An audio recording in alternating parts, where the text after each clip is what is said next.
Bismillahirrahmanirrahim. Assalamualaikum warahmatullahi wabarakatuh. Alhamdulillahi rabbil alamin, wassalatu wassalamu ala asyrafil anbiya'i wal mursalin wa ala alihi wa sahbihi ajma'in. Rabbi shrah li sadri wa yassir li amri wa hlul 'uqdatam min lisani yafqahu qawli. Amma ba'd. Saya Muhammad Fakaruddin bin Hamdi selaku pelajar Diploma Eksekutif Imam Profesional akan berkongsikan serba sedikit kajian saya dalam pengantar tafsir yang bertajuk Kitab Al-Sirajul Al-Munir yang dikarang oleh Al-Khatib Al-Syarbini. Kita pergi kepada pengenalan kitab Sirajul Munir. Di antara faktor-faktor terhasilnya kitab ini ialah yang pertama, Al-Khatib Asy-Syarbini telah mencatatkan sejarah penulisan kitab ini di dalam muqaddimah kitab beliau, bermula dengan lintasan hati beliau untuk sama-sama berada di jalan umat salaf dalam bidang penulisan.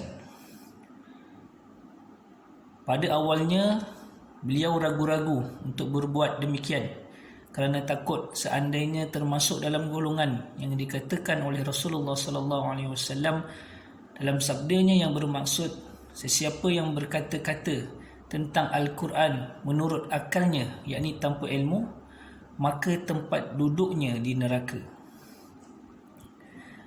Lalu pada tahun 961 Hijrah, beliau telah menziarahi makam Rasulullah SAW. Beliau telah menunaikan solat istikharah di dalam raudah Rasulullah SAW dan memohon kepada Allah supaya dipermudahkan urusan. Lalu Allah melapangkan dadanya untuk meneruskan niat beliau untuk mengarang kitab.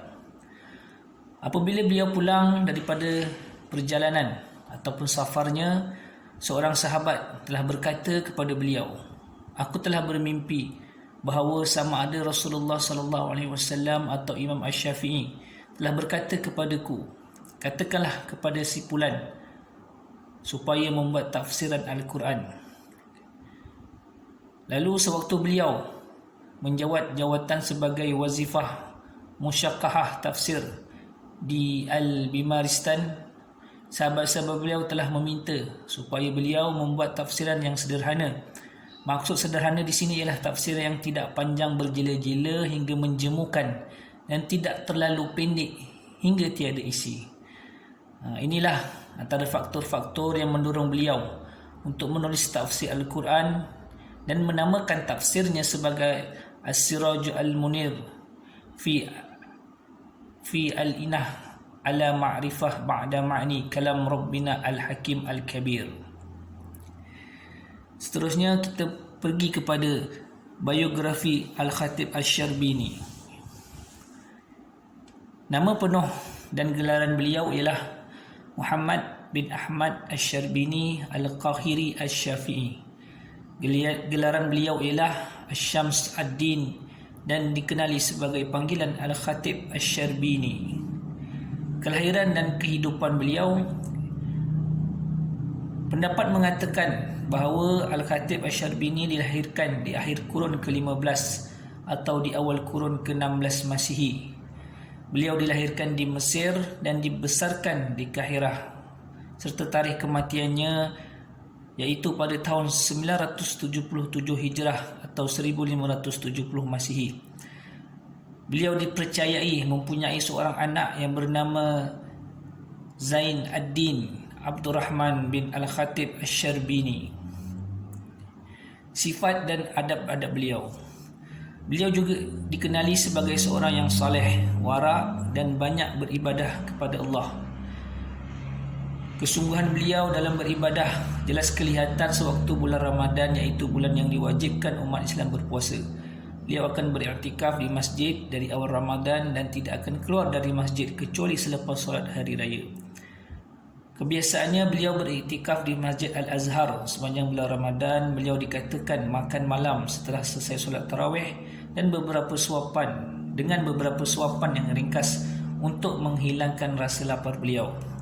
Beliau juga dikatakan telah berjalan kaki menuju Kaabah untuk menunaikan haji. Beliau tidak menunggang apa-apa kecuali apabila merasa sangat letih. Di antara guru-guru Al-Khatib Asy-Syarbini ialah Syekh Ahmad Al-Burulusi Al-Mis Al-Syafi'i. Beliau dikenali sebagai Amirah, seorang yang faqih dan terkenal sebagai seorang yang zuhud, warak dan banyak mengajar serta memberi fatwa.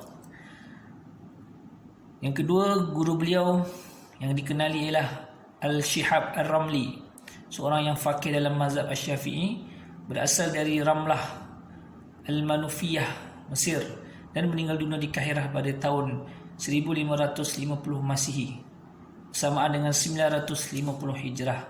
Serta ramai lagi gurunya, di antaranya ialah Al-Nur Al-Mahali, Al-Nur Al-Tahanawi, Asyam Muhammad bin Abdul Ar-Rahman bin Khalil Al-Nusuki Al-Kurdi, Al-Badr Al-Mashhadi, Syekh Nasir Al-Din Al-Tablawi, Abu Yahya Zakaria Al-Ansari, Syekh Nasir Ad-Din Al-Likani. Metodologi kitab yang dikarang oleh Khatib Asy-Syarbini. Dalam mukadimah, Al-Khatib Asy-Syarbini telah mencatatkan manhaj yang digunakan dalam tafsirannya. Beliau telah menerangkan secara ringkas manhaj yang digunakan, iaitu satu tafsiran yang ringkas dengan membawa pendapat-pendapat yang rajih sahaja. Yang kedua, memberikan i'rab kalimah apabila diperlukan, meninggalkan perbincangan yang panjang yang menyebut kata-kata yang kurang sesuai, dan mendatangkan qiraat Al-Quran, iaitu meliputi qiraat 7 yang masyhur. Yang ketiga, Al-Zahabi berpendapat bahawa tafsiran Al-Khatib adalah satu tafsiran yang ringkas tapi banyak pengajarannya, juga satu tafsir yang tidak panjang, menjemukan dan tidak pendek hingga tiada isi. Seterusnya, metodologi kitab tafsiran ayat demi ayat. Beliau menafsirkan keseluruhan ayat dalam Al-Quran mengikut susunan Mushaf Utsmani, iaitu bermula dari surah Al-Fatihah hingga surah An-Nas. Beliau menyebut kedudukan surah, sama ada ayat Makkiyah atau ayat Madaniyah, ketika mengemukakan tajuk sesuatu surah. Beliau juga menyatakan jumlah ayat dalam sesuatu surah itu, dan kebanyakan surah dinyatakan bilangan huruf yang terkandung di dalamnya. Di antara sumber-sumber rujukan beliau dalam menghasilkan kitab tafsir ini ialah Al-Khatib banyak menukilkan kata-kata daripada tafsiran Al-Fakhruddin Ar-Razi. Antara kitab-kitab tafsir yang mungkin jadi rujukan Al-Khatib Asy-Syarbini ialah Anwar Al-Tanzil wa Asrar wa Ta'wil oleh Al-Imam Al-Baydawi, Mafatih Al-Ghaib oleh Imam Fakhruddin Ar-Razi, Ma'alim Al-Tanzil oleh Imam Al-Baghawi, Madarik Al-Tanzil wa Ahaqahiq Al-Ta'wil oleh Imam Al-Nasafi, dan Tafsir Al-Khasaf oleh Al-Imam Al-Zamakhsyari. Di antara contoh-contoh ayat tafsir Ar-Ra'i dalam kitab ini ialah maksud Al-Ra'i secara umumnya penafsiran. Berdasarkan Ar-Ra'i ialah tafsir yang dinukilkan dengan memberi makna kepada ayat-ayat Al-Quran tanpa mendatangkan dalil-dalil yang sahih. Dalam kajian terhadap tafsiran ayat-ayat dalam surah An-Nur oleh Al-Khatib Asy-Syarbini, berdasarkan tafsiran Ar-Ra'i mengenai ayat hukum, dapat dibahagikan kepada dua, iaitu yang pertama, pentafsiran bersumberkan faktor sosial, dan yang kedua, pentafsiran bersumberkan pendapat ahli tafsir yang terkenal dengan pandangan Ar-Ra'i. Kita pergi kepada penafsir Ar-Ra'i yang pertama, iaitu penafsiran bersumberkan faktor sosial. Penafsiran bersumberkan faktor sosial bermaksud penafsiran bersumberkan Faktor sosial ialah Al-Khatib Asy-Syarbini mentafsirkan ayat-ayat hukum berdasarkan suasana masyarakat pada zamannya, iaitu dalam surah An-Nur ayat 3, A'udzubillahi minasyaitonirrajim, Az-zani la yankihu ila zaniyatan aw musyrikatan waz-zaniyatu la yankihuha illa zanin aw musyrik wa hurrima dzalika 'alal mu'minin. Yang bermaksud, lelaki yang berzina lazimnya tidak ingin berkahwin melainkan dengan perempuan yang berzina atau perempuan musyrik, dan perempuan yang berzina itu pula lazimnya tidak ingin berkahwin dengannya melainkan oleh lelaki yang berzina atau lelaki musyrik, dan perkahwinan yang demikian itu terlarang kepada orang-orang yang beriman. Al-Khatib Asy-Syarbini mentafsirkan ayat di atas dengan mengaitkan bahawa kebiasaannya orang yang cenderung melakukan zina tidak suka berkahwin dengan orang yang baik atau soleh. Seterusnya beliau berpendapat bahawa persamaan antara dua orang yang berzina merupakan sebab yang membawa kepada kemesraan dan kesatuan, manakala perbezaan antara yang berzina dengan yang saleh menjadi sebab kejauhan atau perpisahan.